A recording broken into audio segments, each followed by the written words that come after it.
ahora sí que a mí me gustaría venir a hablarles de cosas agradables y de cosas agradables y todo eso, pero me temo que no, no les voy a poder dar buenas noticias. Bueno, hay una noticia que sí es buena, que son estos grupos de estudio. La verdad es una maravilla. Yo sí quiero decirles una cosa. El otro día estábamos hablando con unos cuates ahí, dirigentes de movimientos, etcétera, y lo que nosotros vimos, lo que yo pude ver, es que la gente que ha venido a los círculos de estudio tiene un nivel de información que es muy impresionante. Es decir, estos cuates que estaban aquí, que estaban dialogando con la gente, de repente se quedaban muy impresionados con el nivel de información que tiene la gente, y eso es fantástico. Y de análisis también. El nivel de análisis, sí, todo. Es decir, sí se ha cumplido el objetivo primero, que es el de formar gente. Y yo creo que ustedes mismos se dan cuenta de las diferencias y de los cambios que ha ido habiendo en su vida y en su forma incluso de ver la realidad nacional, ¿no? Es decir, yo sí percibo en la gente que viene a los círculos un cambio muy notable. Y la verdad, los felicito. Está padrísimo.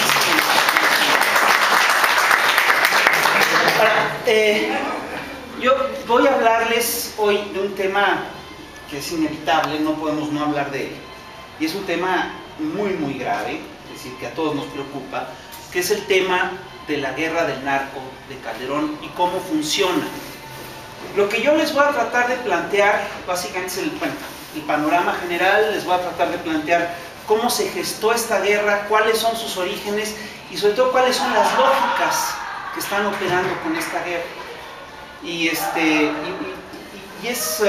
Déjenme decirles, es un rompecabezas muy complicado de armar, entre otras cosas porque muchas de estas piezas están ocultas.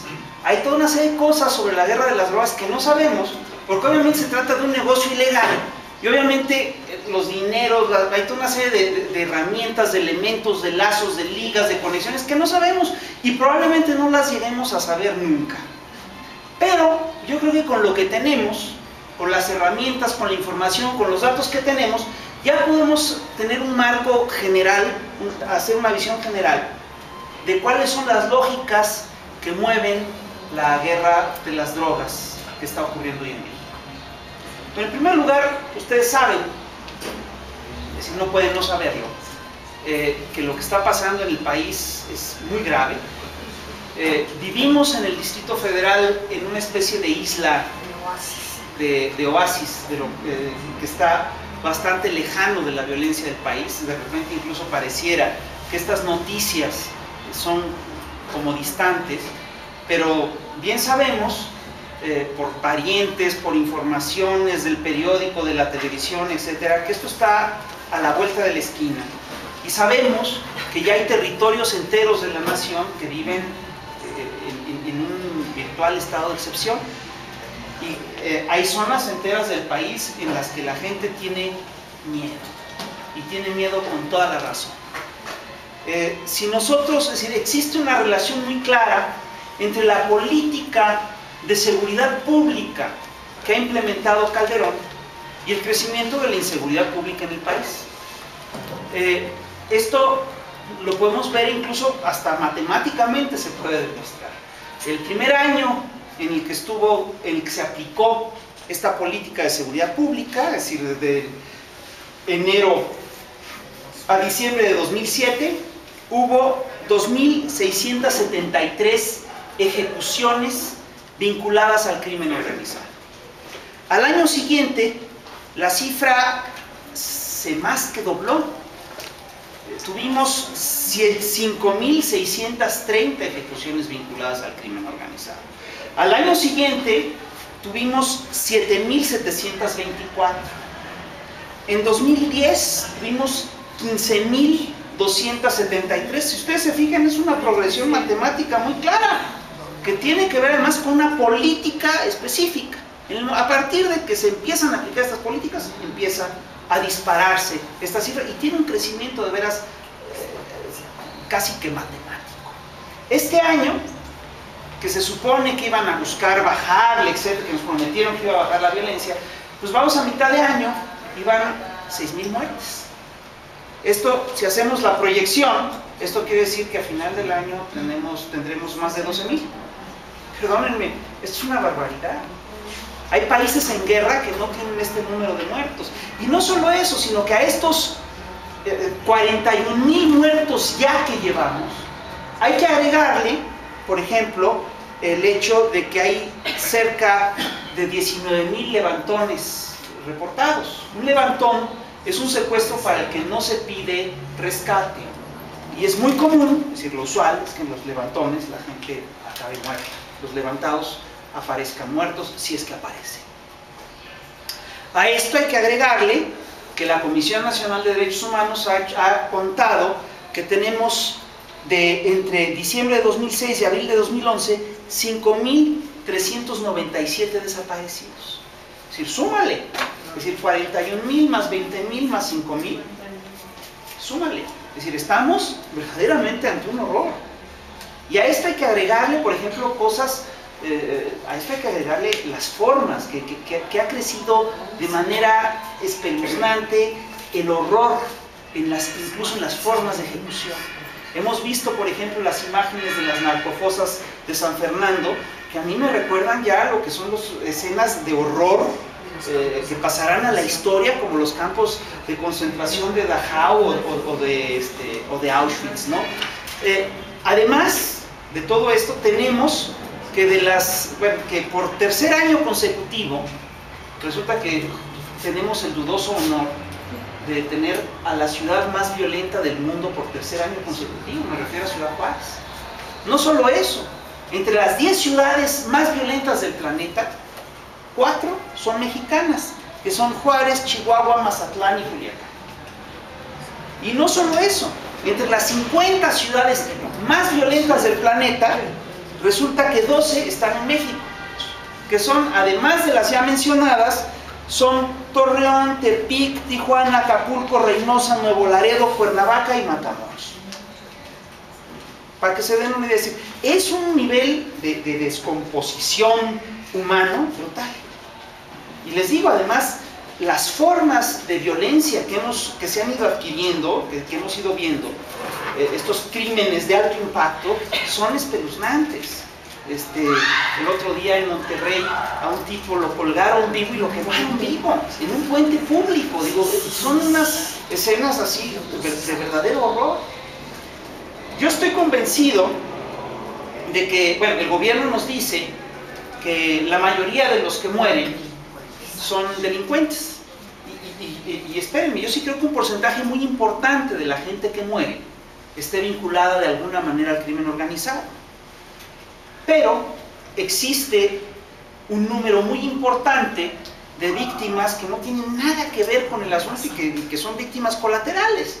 Tenemos el caso del hijo de Sicilia, tenemos que la Red por los Derechos de la Infancia estima que en 3 años murieron al menos 1,066 niños. Estamos hablando ya de unos niveles de horror que son espeluznantes. Y yo sí quiero decirles, sí es posible que mucha de la gente que muera, y luego voy a explicarles por qué, esté vinculada al narcotráfico, pero aquí la pregunta es, bueno, ¿y por qué tenemos tanta gente vinculada al narcotráfico? Que esa gente no tenía otras opciones, no merecía una mejor vida, un mejor destino. ¿Esto cómo se dice? Tenemos además que la propaganda oficial nos dice que todo esto es para que la droga no llegue a tus hijos. Pero ya sabemos que esto no es así. Si mucha de la droga que los cárteles ya no pasan a Estados Unidos, la venden en México. Y la droga hoy en día es más barata, es más accesible, está más a la mano que nunca. De hecho, el secretario de Salud, Córdoba Villalobos, el otro día se echó una declaración buenísima. Se las regalo para que vean lo que es un idiota en el empoderado. Córdoba Villalobos informó que el consumo de cocaína en México y de otras drogas ilegales se duplicó en los pasados 6 años. Se duplicó. Y fíjense lo que dice. Parece mucho, pero no lo es. O sea, sí, para él, ¿qué sería mucho? ¿Que se sextuplicara? ¿Que se multiplicara por 10? Hasta ahí entonces empezaría a preocupar el Señor. Bajo su gestión se duplicó el consumo de drogas, perdón, es un broncón. Y claro, en efecto, lo que él quiere decir es que el porcentaje en términos de población sigue siendo bajo, porque efectivamente, antes el consumo era de 1.25, ahora es de 2.5. Pero si nos llevamos esa lógica, eso quiere decir que el consumo va a crecer, que la tendencia es a que crezca. Y es muy grave.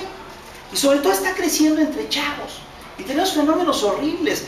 Se ha contratado masivamente, los cárteles ante el ataque, lo que han hecho es que han contratado a toda una cantidad de gente, han hecho contrataciones masivas de gente y las han entrenado. Y el problema es que entre la gente que contratan muchos chavos. Se calcula, la Red de Derechos de la Infancia calcula que el narco reclutó a 35,000 menores en los últimos 3 años. 35,000 menores reclutados por el narco. Dense cuenta que esa gente ya está en el negocio. ¿Qué van a hacer estos menores de grandes? ¿Cómo los encauzamos después a una cosa legal? Pues va a ser un poco complicado. Y además se estima que entre 25 y 30,000 jóvenes están vinculados al crimen organizado. Algunos trabajando como sicarios, como el caso famoso de este muchacho de Cuernavaca, el Ponchito y todo eso, que tenía 13 años y ya degollaba gente, era bueno para el degüello. Entonces, estamos viviendo verdaderamente una escalada de horror. Y lo que todos nos preguntamos, bueno, ¿y esto cuándo va a llegar acá? Es decir, no lo descarten, por supuesto que el horror puede llegar a la Ciudad de México. Yo espero que no llegue, y quiero creer que el hecho de que tengamos un gobierno que no está afiliado a las lógicas del panismo ha contribuido a que esto no se dé así, pero hay que recordar que la Ciudad de México sí es un centro importante de consumo. Únicamente, yo me guío simplemente por los datos demográficos, así que aquí se concentra un porcentaje importantísimo de la población del país. Se concentra más del 20% de la población del país, o cerca del 20% de la población del país, en la zona metropolitana. Y además este es un centro de distribución muy importante. Anabel Hernández documenta que el aeropuerto de la Ciudad de México es un centro de tráfico y de acopio. Ella lo documenta, claro. Lo peor es que nos dicen además que esta guerra pues, no va a acabar pronto. El otro día García Luna dijo, bueno, prepárense por lo menos para unos 7 años más. Y ellos calculan que en 2017, 2018 posiblemente empecemos a ver resultados por esta estrategia y empiece a bajar la violencia. Pues claro, va a haber menos gente que matar. Es un cálculo un poquito feo. Entonces, y además ocurre una cosa muy curiosa, ya la sociedad se movilizó. Es decir, tenemos el movimiento de No Más Sangre. Javier Sicilia ha movilizado a los parientes de las víctimas y ha exigido un diálogo nacional, etcétera, etcétera. Ha tenido errores Sicilia sin lugar a dudas, pero está movilizando ese sector y eso es importante, ¿no? Y sin embargo, Calderón ha admitido en varias ocasiones que la estrategia estuvo mal, que está mal planteada, etc. Pero insiste, el otro día en los diálogos de Chapultepec, esa es la parte más espeluznante de los diálogos, Calderón agarra y dice, y insiste, tenemos la razón, tenemos la fuerza, no vamos a cambiar de estrategia, etcétera, etcétera. Entonces esto pues, va a seguir. Todo indica que el horror, lejos de menguar, va a ir creciendo. El problema es de fondo y vamos a ver a qué obedecen estas lógicas. En primer lugar, si nosotros tuviéramos que hacer, es decir, el primer problema que hay tiene que ver con el cómo se enfrenta el problema de las drogas, el problema de la delincuencia. El otro día, Lula dijo, bueno, es que es muy fácil, si quieren acabar con la delincuencia, abran fuentes de trabajos e inviertan en educación. Ahora sí que, es decir, se sabe desde hace años que eso es lo que se tiene que hacer si se quieren abatir los niveles de delincuencia. Es una receta viejísima. Sin embargo, lo que está haciendo este gobierno obedece a lógicas muy precisas. ¿Qué es lo que están haciendo estos señores? Fíjense, hay que recordar, hay que tener en claro primero que todo aparato de justicia obedece a las lógicas del régimen. Y estamos ante un régimen que tiene lógicas muy claras, que busca, ha desechado valores como el bien colectivo, ha desechado valores como la solidaridad, como las redes sociales, etc. Esas no le interesan a este. Este régimen exalta los valores individuales, el triunfo personal, que es una forma de exaltar el egoísmo más puro, ¿no? Si lo que importa es que yo tenga un triunfo personal muy importante y que ese triunfo se mide en dinero, pues, y que los valores colectivos no importan, puedo pasar sobre la colectividad para hacer dinero, y esto está en el origen del problema. Por supuesto que en el origen del problema está el modelo neoliberal. El modelo neoliberal ha contribuido como pocas cosas a incrementar el negocio de la droga en México. Hay políticas neoliberales, no me voy a extender en este punto, pero hay políticas neoliberales que de manera muy concreta han permitido el crecimiento del negocio de la droga. Voy a mencionar dos nada más, porque hay muchas, voy a mencionar dos. La política de liberalizar, de abrir totalmente el campo al libre comercio, por supuesto, que puso a los campesinos a competir, a que sus productos compitieran a nivel internacional, ¿no? Y a nivel internacional son muy pocos los productos del campo de México y de cualquier país que son competitivos. Si tú pones a competir a los campesinos que producen piña en México con la piña de Tailandia, pues no pueden, porque en Tailandia tienen condiciones, etcétera, que permiten producir muy buena piña a muy bajo costo. O si nos ponemos a competir con el arroz de Vietnam, pues no tenemos para cuándo, porque el arroz de Vietnam es mucho más barato. O con el trigo de Estados Unidos. Estados Unidos produce un trigo muy barato, México no produce un trigo tan barato. Entonces, si orillas al campesino a competir en el mercado internacional, resulta que va a producir las cosas que son rentables en el mercado internacional. Entonces va a producir papaya, va a producir guayaba posiblemente, y va a producir marihuana y opio y amapola, porque eso sí es rentable.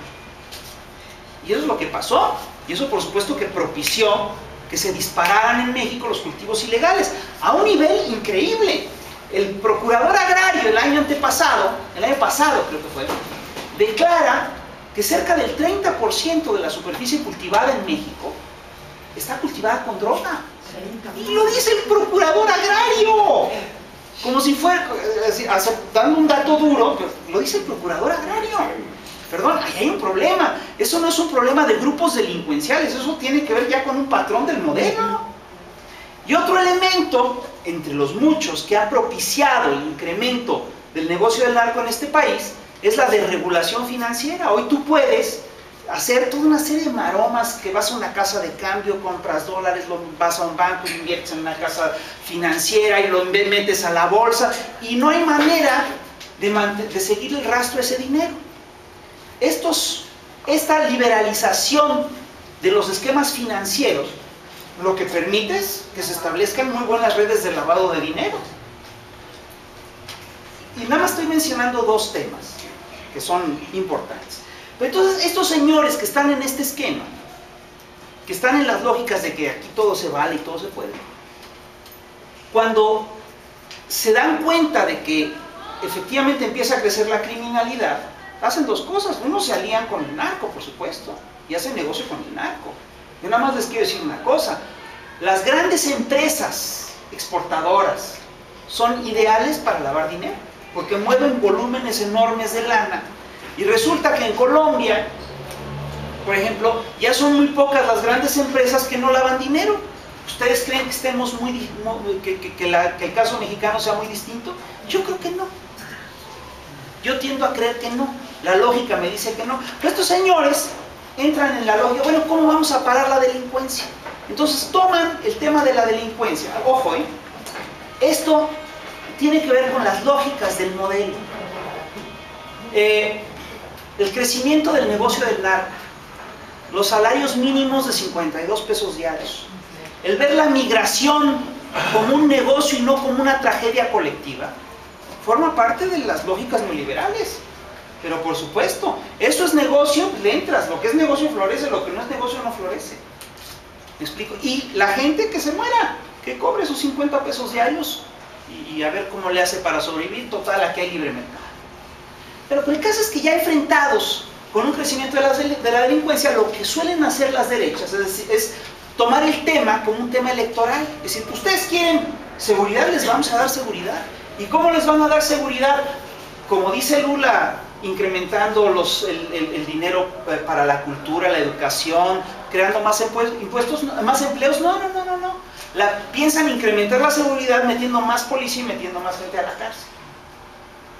Esto se le llama populismo penal en términos de derecho.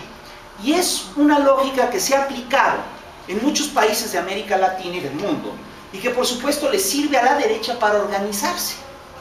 La derecha en Colombia se organizó a partir de estas marchas, a partir de movimientos que pedían seguridad. Agarraron a los movimientos, los encabezaron, y de ahí salieron Álvaro Uribe, Santos, esta clase política venezolana surge de este movimiento, que es un movimiento de abajo, y que la derecha lo copta. Y aquí tuvimos estos movimientos, las marchas de Blanco, la señora Moreira, el caso Martí, etc. Por supuesto, a partir de esas cosas se organizan y se estructuran. El problema del populismo penal es que nunca resuelve el problema de la violencia. Aquí en México lo que se está aplicando es justamente la lógica del populismo penal, y lo que estamos viendo es que la violencia se ha disparado. Entre otras cosas, se dispara la violencia por varias razones, porque el populismo penal no ataca las raíces del problema, es un mero paliativo. Y no solo eso, sino que es un paliativo que tiene sus problemas. Ahonda la injusticia social. Por ejemplo, las cárceles en México, es decir, un indicador importante de que si el populismo penal está funcionando o no, es el número de encarcelados. Entonces, el populismo penal, si tú tienes 500 encarcelados un año y al año siguiente tienes 1000, es que lo estás haciendo muy bien. O detenidos, ni siquiera encarcelados, detenidos. El problema es que esto obviamente le da un sesgo económico al asunto, porque los que tienen lana pagan buenos abogados y salen, y los que no tienen lana pues se quedan. Entonces las cárceles de México están retacadas, pero no están retacadas con los grandes delincuentes, están retacadas con gente que comete delitos menores, con gente con delitos de menos de 6,000 pesos. Agarren la onda. Es decir, narcomenudistas que tienen delitos de menos de $100 o de $100, esos están en la cárcel. Y las cárceles sí funcionan como universidades para el delito. Ahí, si no sabían delinquir bien, ahí les enseñan. Entonces ustedes, les aseguro que tienen un pariente, ustedes mismos han de haber recibido estas llamadas telefónicas de: oye, soy tu hijo y estoy secuestrado. Esas llamadas las hacen desde la cárcel. Y se sabe que las hacen desde la cárcel. Ahí están las redes que hacen estas cosas. Entonces, es claro que las lógicas del populismo penal no funcionan. Es claro que el sistema neoliberal ha producido, ha ahondado, ha hecho crecer el tema de la droga. Y es claro que el modelo neoliberal favorece un estamento muy pequeño de la población, favorece a 30, 40 familias, no más. Esos son los que se hacen riquísimos con el modelo. Y estos señores hacen lo que sea para mantener el modelo. Hacen incluso fraudes electorales. Y el fraude electoral, créanme, que fue una herramienta que permitió que creciera el narco también en México. Y miren, es muy curioso el tema del fraude electoral. Yo el otro día todavía me encuentro una señora que me dice: ay, ¿tú de veras crees que hubo fraude? Entonces yo agarré y le dije: mira, una señora de buena fe, a ver, siéntate. Entonces le puse la cinta del Bester, le puse, y se quedó así. Yo no había visto esto. ¿Tú no estás enterada, mi reina? Pues ahora estrenaron la película del 056. Pero ves la tele. Sí. Pero esa película, ojo, yo entiendo que también tiene su sesgo. Porque es una película que básicamente denuncia la guerra sucia, denuncia varias cosas, pero no denuncia muchas cosas que ya salieron públicamente. Además es chistoso porque día con día tenemos más datos del fraude. El otro día Vicente Fox declaró, y esto me parece una declaración fantástica, él dijo literalmente, dice: yo cargué los dados en contra de López Obrador. Perdón, el principal problema de la democracia en este país siempre fue el poder presidencial, que el presidente usaba el aparato para favorecer a uno u otro candidato, y el PAN denunció ese mecanismo durante 30 años, y llegaron al poder y lo primero que hicieron fue usarlo. ¿Qué implica que haya usado estas redes? Implica, es decir, y además está documentado. Miren, les quiero decir, documentar un fraude electoral es muy difícil como oposición, porque son fraudes de Estado, y los jueces ocultan las pruebas, y los ministerios públicos no hacen caso, y la policía no investiga. porque es un fraude de Estado. Y entonces los aparatos de Estado no los investigan. Pero aquí tenemos pruebas a montones. La diferencia es del 0.56% y tenemos, por ejemplo, la llamada del Bester Gordillo con Hernández Flores negociando el voto el día de la elección por la tarde. ¿Qué van a negociar por la tarde el día de la elección? Porque le dicen, ya salió el voto duro. Eso quiere decir que ya son más de las 12 del día. Ya es la tardecita. ¿No? Ya saben, ya tienen resultados a boca de urna. Ya saben. Y entonces le dice, ¿y tú estás por amarillo? Entonces negocian el voto, lo oímos. Y después oímos a Cerizola diciéndole al oso, dice, te sobregiraste. Quiere decir que le metió mano. Muy fácil. Eso está grabado. Cuando al Bester Gordillo le dicen, oiga, ¿usted hizo eso? Dijo, sí, claro, yo hablé con esta gente y con muchas más.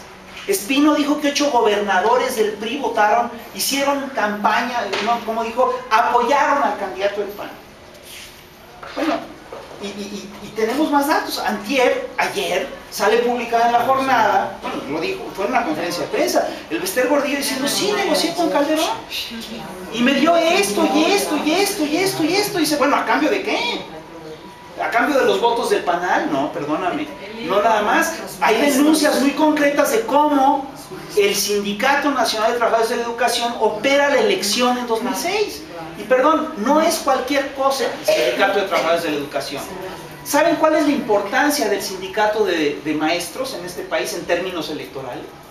Que en este país hay regiones enteras en las que nadie sabe leer y escribir más que el maestro.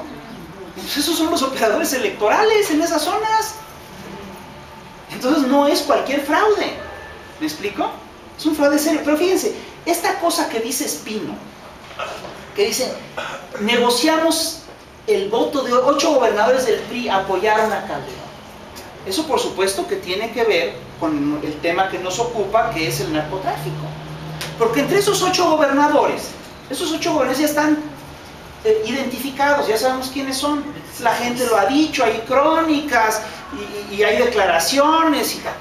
Son Hernández Flores, el de Tamaulipas, González Deras de Durango, Fidel Herrera de Veracruz, Eduardo Burs de Sonora, Mario Marín de Puebla, Ulises Ruiz de Oaxaca, el del Estado de México, Montiel, era Montiel entonces si mal no recuerdo, y el octavo, ¿quién es? A ver, ahorita te digo. No, no fue Moreira. Durango. El de Durango, Hernández Deras, ya lo señalé. No. Ah, el de Nuevo León, González Parás. Bueno, perdón, a ver, vamos a hacer cuentas. ¿Cuál de estos no está metido en el narco? Es decir, ¿cuál de estos no ha sido acusado por panistas? No por nosotros, por los panistas de estar metidos en el narco. Al de Tamaulipas, un diputado del PAN dijo que estaba metido con los Zetas. No fui yo, fue un diputado del PAN. El PAN también ha denunciado los vínculos de Fidel Herrera con el narcotráfico y dijeron que en la elección intermedia en Veracruz se lavó dinero. Burs es codueño de Bachoco, en cuyos trailers se han encontrado cargamentos de cocaína y de cristal. Es decir, González Parás, pues ve el desastre en el que está convertido en Nuevo León ahorita porque el señor estaba metido en eso. Y vas, el caso de Mario Marín, vinculado a redes de pedófilos, que son mafias internacionales, están en eso y están en otras cosas. Pues todos están en este negocio. Entonces fíjate, ¿qué es lo que pudo haber negociado? ¿Qué es lo que pudieron haber negociado ellos con Calderón? Lo que negociaron es yo te doy votos y tú no me detienes en lo que dura mi sexenio. Hace poco el PRI se filtró que el ejército amenaza al PRI con los expedientes de varios gobernadores. Son estos mismos gobernadores con los que se pactó el voto en 2006. Bueno, eso por supuesto que permite, ahí se pactó y se negoció el asentamiento de esas redes de narcotráfico regionales. Ahí se pactó. Y eso está claro. Y hay cosas que se pueden documentar. Digo, se trata de hacer la matemática política. Es muy simple. Y por supuesto que no hay nada como un presidente que llega por medios sucios para fortalecer o para cohechar o para que florezca bajo su férula un negocio sucio. Eso así funciona. ¿Con qué autoridad un gobierno que llega por el fraude busca imponer el Estado de Derecho? Pues se le complica, por una lógica muy elemental. Pero además, tenemos, es decir, Wikileaks nos ha dado datos muy sólidos. Hace unos meses, La Jornada publica un cable de Wikileaks, que es, para mí, crucial, que explica todo lo que está pasando acá. Resulta que el 1 de septiembre de 2006, Calderón fue a la Embajada de Estados Unidos. Esto está en el cable de Wikileaks. Nunca nadie ha desmentido los cables de Wikileaks. Y lo que han hecho es tratar de ocultar. Se publicó en La Jornada, pero lo han tratado de ocultar. Y lo que nos cuenta ese cable es que Calderón llegó muy desesperado y revela que la embajada evalúa que Calderón se encuentra en la mayor situación de debilidad política posible. Calderón pide ayuda y Washington decide apoyar a Calderón. Entonces, de entrada, aquí hay un problema, porque es un presidente que tiene problemas de legitimidad y que va a pedir. Incluso voy a asumir que de veras ganó la elección de a de veras, pero que tiene problemas de legitimidad. Va y le pide ayuda a una potencia extranjera. Perdóname, eso de entrada está mal, eso viola la Constitución, aún si fuera ese caso, que no lo es, aún en ese supuesto. Los cables documentan que para apuntalar a Calderón, la embajada decide crear un equipo de esa misión. Y voy a leer literalmente lo que dice el cable: que se involucre activamente con el equipo de transición de Calderón para promover y hacer progresar las áreas que son prioridad para nosotros, es decir, para Washington. Ahora, a ver, vamos a sumar. ¿Cuál ha sido la política de Estados Unidos que era estratégica para Washington, que era prioridad para Washington, y que Washington ha impulsado en los últimos años aquí en México, y con la que Calderón ha buscado mantenerse en el poder? Pues es la política antidrogas, no hay otra. Eso es lo que hicieron. Es este plan. Esto quiere decir que aquí están metidos los gringos. Que quien está haciendo esta política son los gringos. Y hay otros cables de Wikileaks además que lo ratifican. El otro día aparece uno que además también pasó así, lo destacaron y todo, pero la gente como que no lo peló. Pero ve lo que dice. Dice, el embajador ya no era Tony Garza, sino Carlos Pascual. Agarra y dice, bueno, ya está todo acordado para el retiro de tropa en Ciudad Juárez, para que la tropa se salga de la ciudad y se vaya a los perímetros, ¿no? Dice, ya solo falta notificarle al gobernador. Cabrón, o sea, ¿quién tomó la decisión? Ya solo falta darle, ni siquiera informarle o pedirle permiso. No, ya falta notificarle al gobernador. Entonces, es claro, si nosotros hacemos el recuento, vamos a ver día con día que hay un montón de datos que nos hablan de que aquí están metidos los gringos hasta el cepillo. El otro día en el Universal aparece una nota que dice que los sobrevuelos, para ver si hay droga o no, pues ya los hace un agente norteamericano. Hay un edificio, el otro día del año pasado se publicó, el Universal publica que existe una oficina binacional de la Iniciativa Mérida en la que operan más de 50 agentes gringos en este país. Sabemos lo de los drones, son un montón de informaciones. El otro día, otro cable de Wikileaks publica que Genaro García Luna, el secretario de Seguridad Pública de este país, le habla a Michelle Chertoff, secretario de Seguridad Pública de Estados Unidos, y le ofrece toda la información de inteligencia que quiera.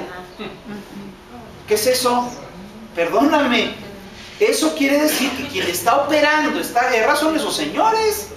Y les estoy dando puros documentos duros, puros datos que nadie ha dicho que no son ciertos, ¿no? Que pues, se fueron publicados, etcétera, etcétera, etcétera.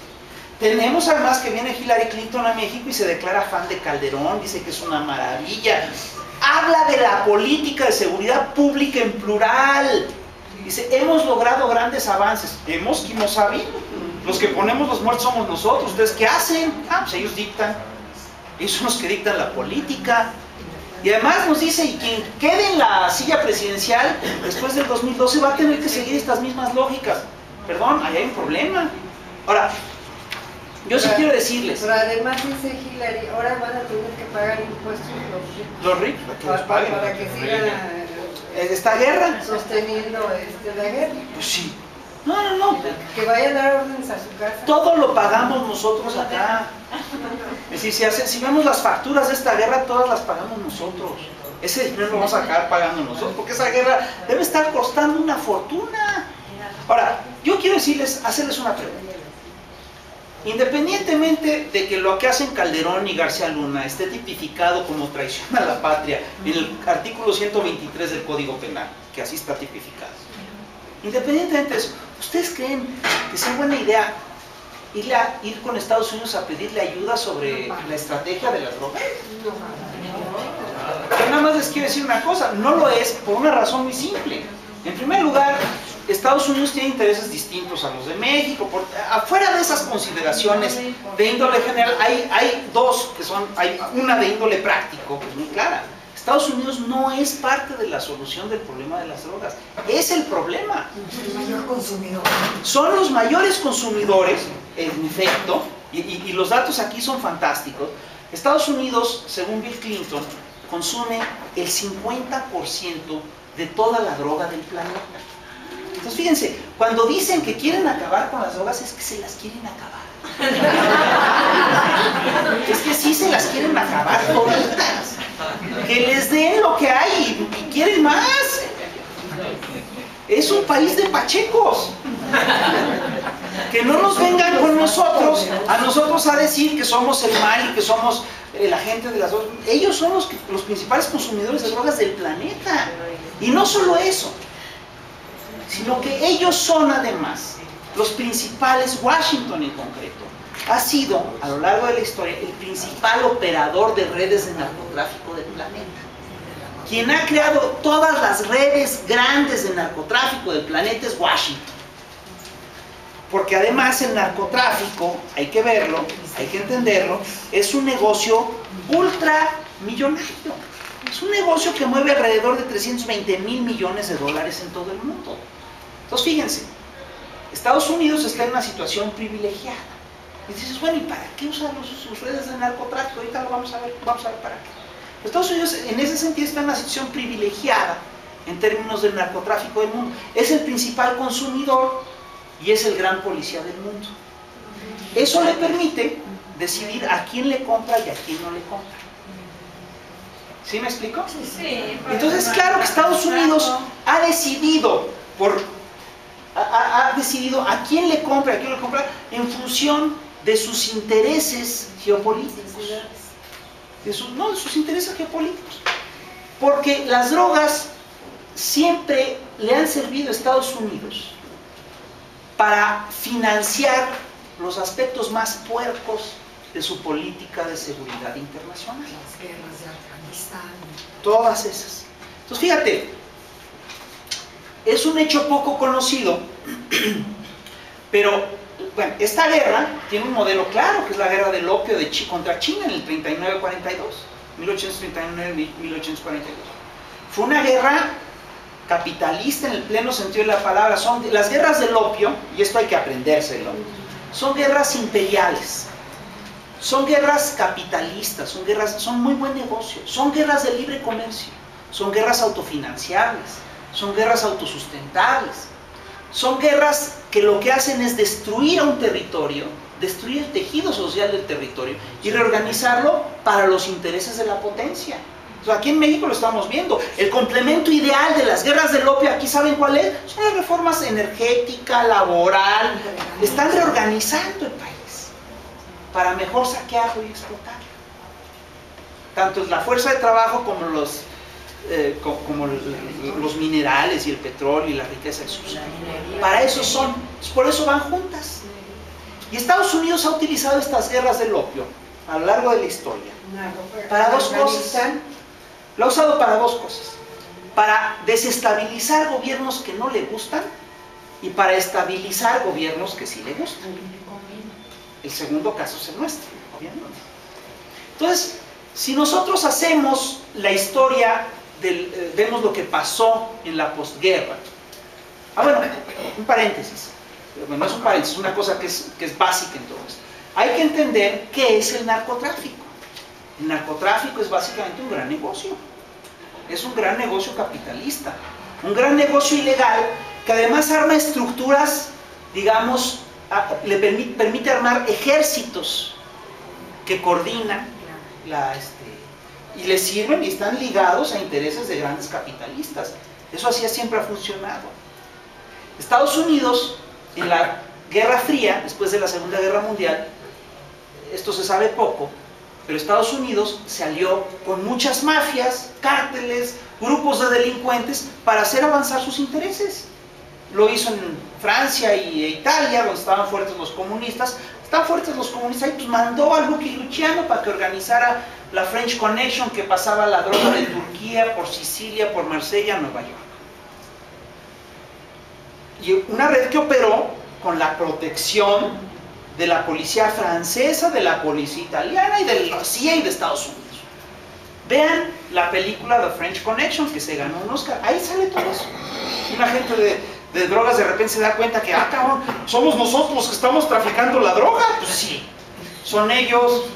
Si ya está clarísimo. Luego, el segundo frente importante de la Guerra Fría es en Asia, donde los Estados Unidos temen el crecimiento de China comunista, están asustados. Y entonces empieza a haber un gran tráfico de opio que sale de esa región, y lo primero que hace Estados Unidos es acusar a los comunistas de estar sacando la droga para envenenar a la juventud sana occidental. Pues no son los comunistas. Quien está exportando la droga son los aliados de Estados Unidos en la región, que son Chiang Kai-shek y sus aliados. Chiang Kai-shek y su gente en Birmania, en Laos. Ellos son los que producen la droga y la trafican en Estados Unidos con el apoyo de la CIA. Vamos a ver qué pasó en Vietnam. ¿Quiénes eran los principales? ¿Cómo se sostenían los ejércitos mercenarios en Vietnam? Se mantenían con droga. ¿Y quién los mantenía? Primero Francia y después Estados Unidos. Y vamos al caso de Afganistán. El caso de Afganistán es fantástico. Primero Estados Unidos quiere derrocar a un régimen comunista, el régimen comunista de Kabul. Entonces organiza una operación de tráfico de drogas por armas, el famoso caso Irán-Contras, ¿no? Que está muy documentado además por el Congreso norteamericano. Lo organiza muy bien y acaban derrocando al régimen de Kabul. Como los talibanes, sus aliados, que entonces eran los Freedom Fighters, etc., suben al poder, pero como son fanáticos religiosos, proscriben el cultivo de amapola. Y el cultivo de amapola en Afganistán cae prácticamente en ceros. De cultivar 8.000 toneladas acaban cultivando 8. ¿No? Y entonces, Estados Unidos, bien sabemos, invade Afganistán en 2001. Y Estados Unidos impone a un presidente que es Hamid Karzai. ¿A qué no saben cuál es el principal producto de exportación de Afganistán? A ver. La droga y opio otra vez. Lujo. No sé cómo llegaste a esa conclusión, pero así es. Así es. Efectivamente se disparó. En cuanto llega Estados Unidos al poder y Estados Unidos controla la región, se dispara.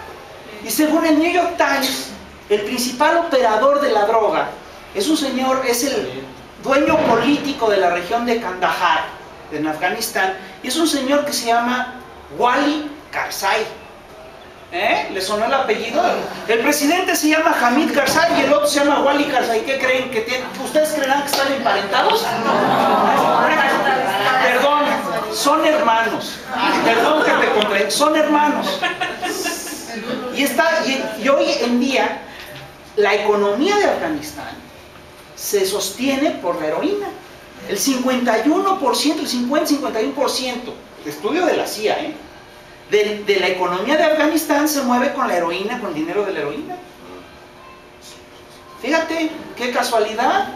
Un gobierno aliado de Estados Unidos pues es el principal productor de heroína del país. Se ha pedido que se desmantelen las instalaciones de heroína. ¿Y quién creen que se opone? Washington.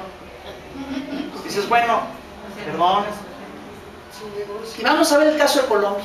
Ustedes saben, en América Latina, Estados Unidos ha hecho muchas operaciones con droga. Pero ¿saben cuándo se disparan esas operaciones? cuando buscan acabar con el gobierno sandinista en Nicaragua. Existe la contra, ¿sabe? La contra, Estados Unidos busca fuentes de financiamiento, la CIA busca fuentes de financiamiento para la contra. ¿Y qué creen que encuentran?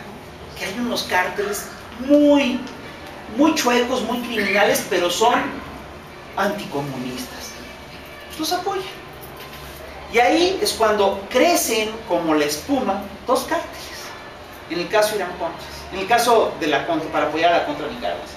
El cártel de Medellín en Colombia, que encabeza Pablo Escobar Gaviria, y el cártel de Guadalajara en México, entonces encabezado por Félix Gallardo. Ahí es cuando empiezan a crecer, pero a lo cabrón, así, pues, como la espuma crece. Y quiero decirles, la historia de Pablo es fantástica. Es decir, ¿por qué Estados Unidos mantiene esta política ambigua de que echa a andar unos narcos y después lo reprime? Porque es un medio criminal, pues nunca sabes qué van a hacer los criminales, de repente se te salen del huacán, entonces los tienes que agarrar a cachiporras, los tienes que meter al bote, en fin. Y los narcos tienen un dicho en México, que lo recopila Anabel Hernández. Los narcos dicen: los gringos te hacen, los gringos te deshacen. Y así es.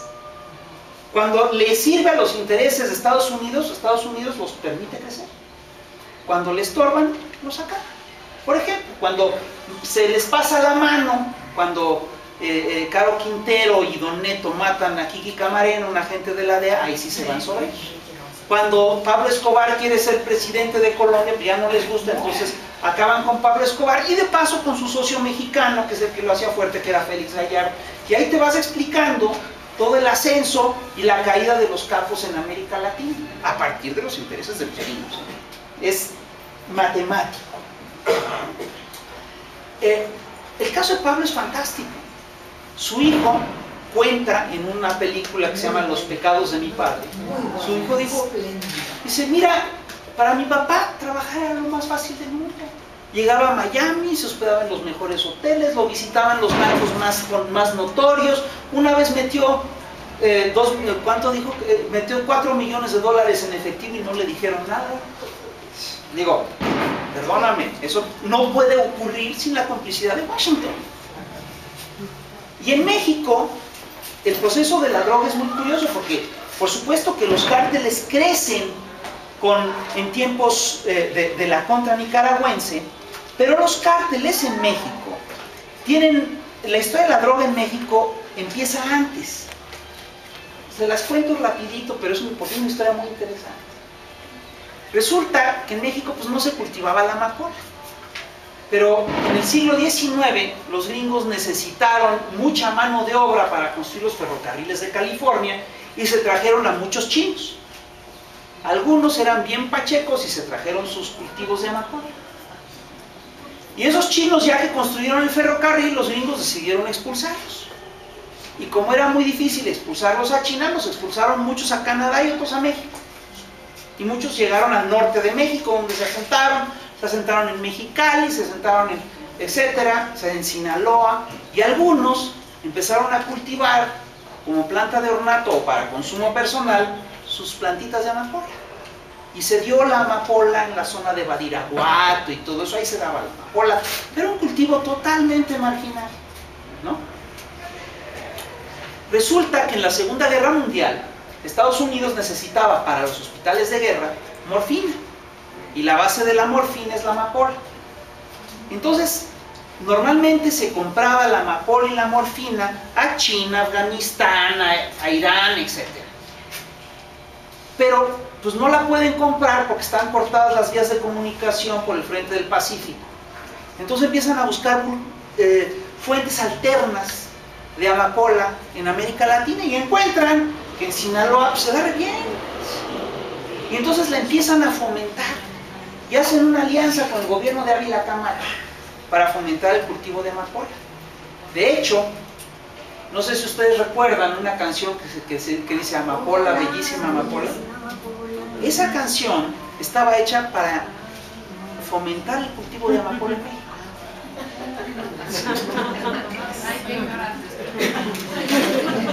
Este fue un breviario cultural.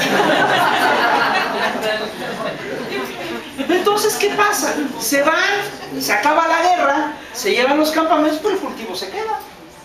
Y lo empieza a operar el gobernador, los gobernadores locales, y lo empieza a operar también la mafia en Estados Unidos. Se supone que la droga, que la heroína que se consumía en Las Vegas en las épocas primeras de Bugsy Siegel, se producía en México.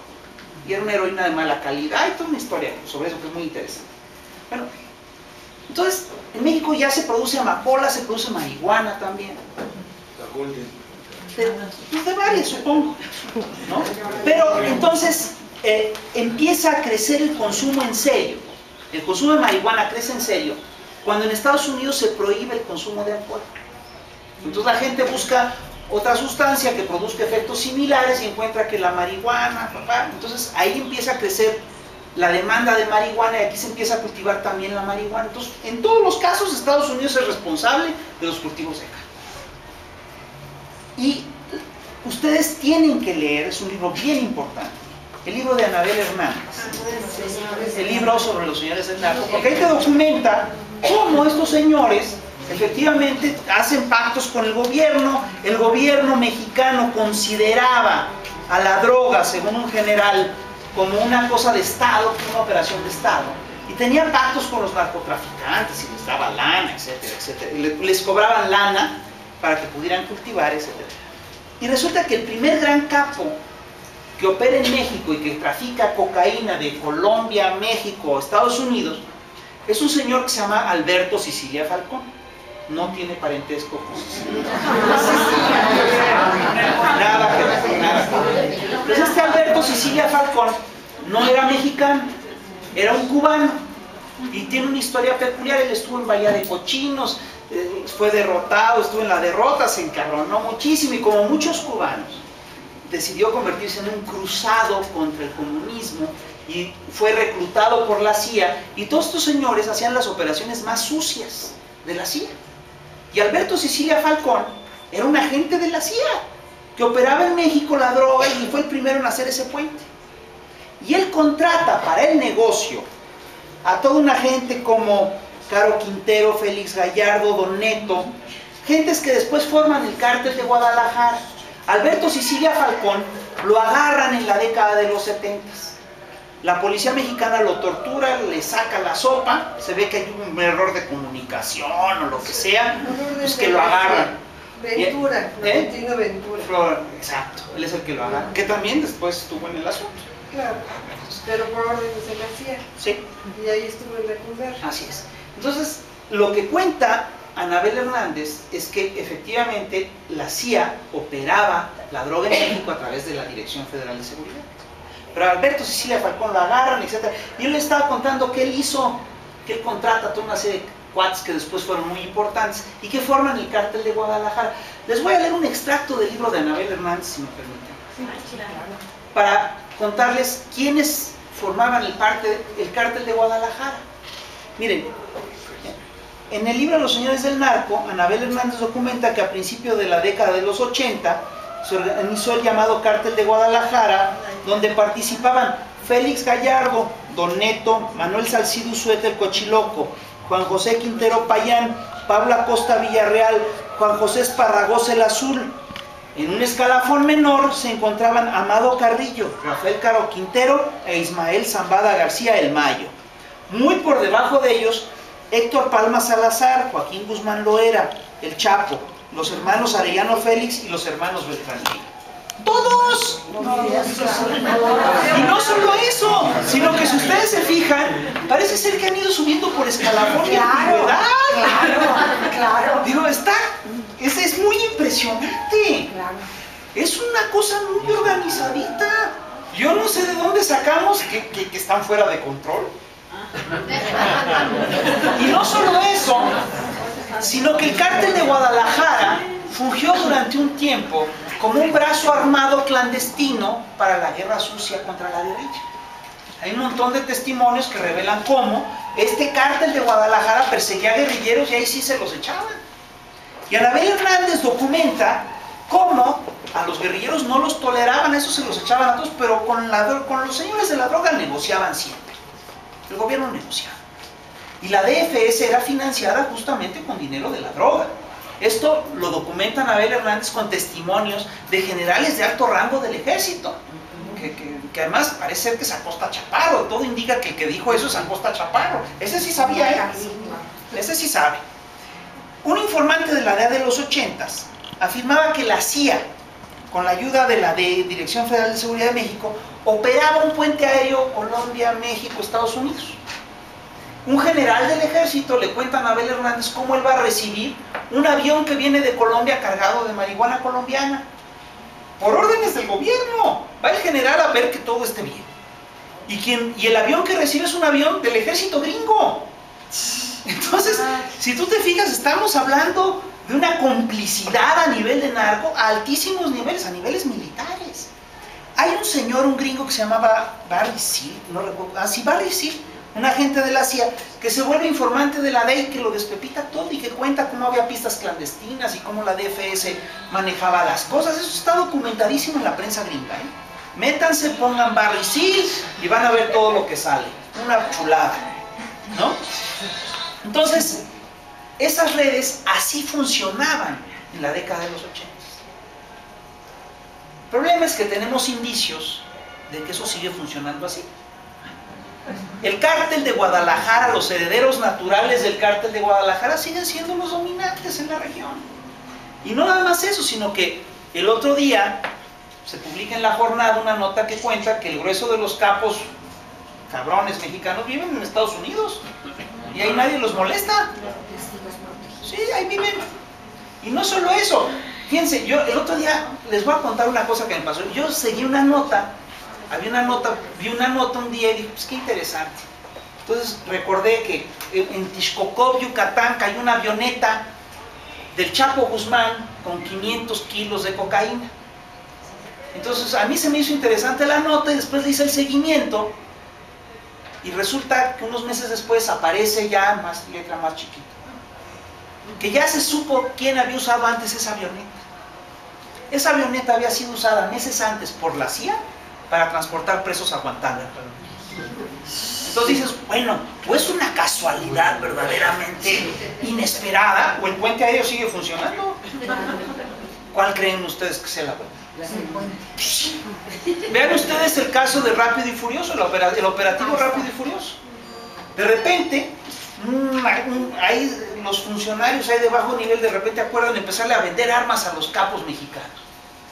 El cuate que de repente reporta eso dice, oigan, llevamos 2 años vendiéndoles armas, las siguen comprando los mismos y no hemos detenido a nadie. ¿Qué está pasando? ¿Pero qué llevaban, chip? ¿Llevaban GPS? No sé qué llevaban, es decir, simplemente el número de serie, con el número de serie y que encontraban de repente una arma con la que se cometió un delito, con eso ya podían hacer el seguimiento y decir, sí llegó. Pero ya tenían todo el cuadro armado, sí, ellos vendían las armas, sí, aquí con esas armas mataban a gente y no detenían a nadie. Entonces, ¿para qué es ese operativo? Pues sí.